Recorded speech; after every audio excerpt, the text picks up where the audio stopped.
Segunda Quimbamba actually has two roles. One is the performing group, which is Segunda Quimbamba, as you know, what you see on stage, and then you have the folkloric center, that side of it, which is the arm of Segunda Quimbamba, which provides the community-based initiatives. The Segunda Quimbamba Folkloric Center we created it back in 1995, I think it was. It really became the vehicle for our publications. And what we started to do is to create a vehicle to house it in the context of trying to create a place in which we can promote the publication, create a physical place that we can archive all the stuff, and really create the nonprofit corporation to allow us to get tax exempt status and do fundraising and get donations and try to promote the music a little differently. And it gives us a way to also promote the music, not just for the members of the group of Segunda Quimbamba, but perhaps as well for other groups as well. So we'll sponsor workshops. They're not always conducted by Segunda Quimbamba members, but they're workshops available to the community at large, and we do it through the center. Have you got good religion? Certainly, Lord. We were fortunate enough in the spring to collaborate with the Bethesda Baptist Church. When we hooked up the Bethesda Baptist Church with the Puerto Rican drumming, we were marrying or reuniting the drum with their musical traditions. We really got along, and we were looking for ways to merge some of these traditions. So when they started singing their songs, and I was in my head, I was listening to these rhythms and what these rhythms could add.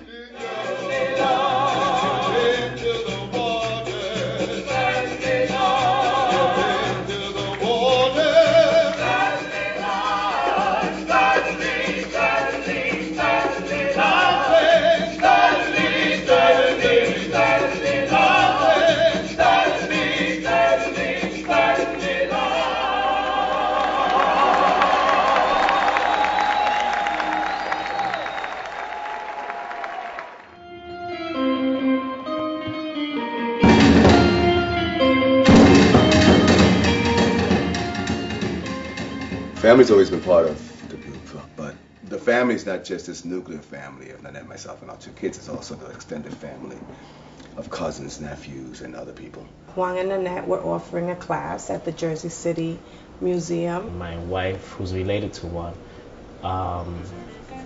brought me over to the practice, and I really thought I wanted to be part of it. And Juan came up to me and said, we might need some strings for a couple of songs. My husband got into the group a year before me.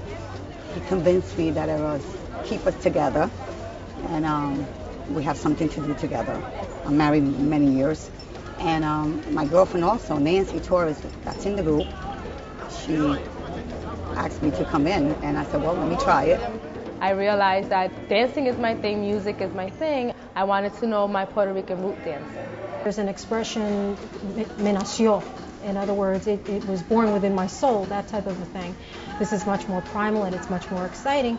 And Juan was willing to take a chance with me, and he invited me to join the group. We were introduced several years ago, and we hit it off, and we met. We love each other, we're like family, like I said, and we all get along very well. My daughter's in the group. She kind of got me into it. We love performing together. So we finally get to do something that we both enjoy and love.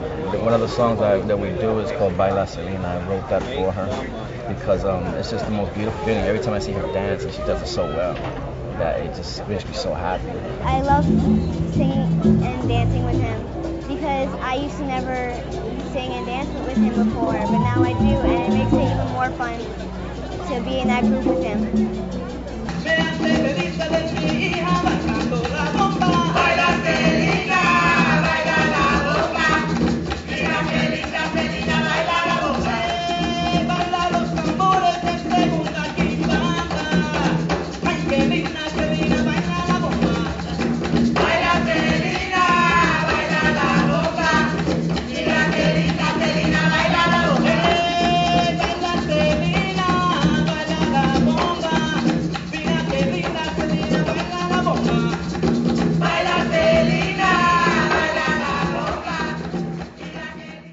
Children that are participating with us now are Selena, and Teresa and Christian.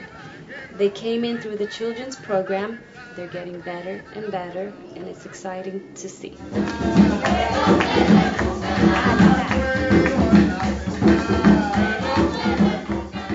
Right now we're at the Peterstown Community Center in the city of Elizabeth, New Jersey. We had a combination of students from Elizabeth, and we had some visitors from my group in New Brunswick. We did what we call marcando, marking time. They would go through the formality of acknowledging the drum and then pidiendo piquete, asking for the drum to mark their movements. And then we have what's called the ventetu, which is the final form a half circle. When the ventetu comes, the students go and pull their parents out, and the parents have to come, and they must dance. He's a good teacher, but he's really tough. Really tough. Yeah. If you're not in your line, if you're not singing coro, he will tell you.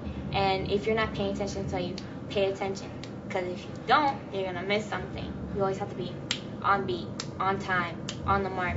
And if you're not, it looks bad. So we learned very quickly to listen to whatever Mr. Nelson had to say. Christian is a young man who I first met through the Segunda Quimbamba drum and dance classes. Christian's mom came to me and she expressed that he needed an outlet to do more, that he was having some difficulties in school and maybe some anger management issues and things like that. And she felt that the only time that he was really feeling good about himself and other things was through the dancing, the drumming, the bomba. And I still like being out there because I live in Newark.